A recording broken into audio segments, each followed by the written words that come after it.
Hello friends! ఈరోజు వీడియోలో ఒక హెల్తీ అండ్ టేస్టీ స్వీట్ రెసిపీని చూపించబోతున్నాను. అదే డ్రై కోకోనట్ లడ్డు. ఇక్కడ మనం ఒక కప్ ఎండు కొబ్బరి తీసుకున్నాం. దానికి 3/4 కప్ జాగరి అయితే సరిపోతుంది.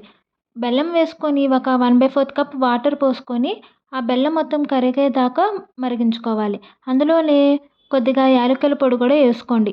ఇది ఒక 2 లేదా 3 పొంగులు వస్తే సరిపోతుంది.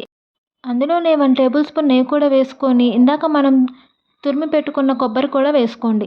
కొబ్బరి వేసుకున్నాక అది మొత్తం కలిసేలాగా ఒకసారి బాగా కలిపి ఒక 3-4 మినిట్స్ లో ఫ్లేమ్‌లో కలుపుతూ ఉండండి. లేకపోతే కొబ్బరి అనేది అడుగు పట్టే ఛాన్స్ ఉంటుంది.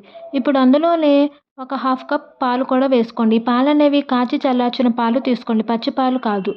ఆ పాలు కూడా వేశాక మొత్తం కలిసేలాగా గరిటెతో కలుపుకుంటూ లో ఫ్లేమ్‌లో ఒక 5 మినిట్స్ ఉంచి ఇక్కడ చూపిస్తున్నట్లుగా దగ్గరగా అయ్యేంత వరకు ఉంచుకోండి. ఇలా దగ్గరగా అయ్యాక స్టవ్ ఆఫ్ చేసి అది కొద్దిగా చల్లారినాక ఇక్కడ చూపిస్తున్నట్లుగా చిన్న చిన్న ఉండలు చేసుకోండి. అంతే, ఎంతో టేస్టీగా ఉండే మన డ్రై కోకోనట్ లడ్డు అనేది రెడీ అయిపోతుంది. ఈ రెసిపీ కనుక మీకు నచ్చినట్లయితే like, share and subscribe to my channel.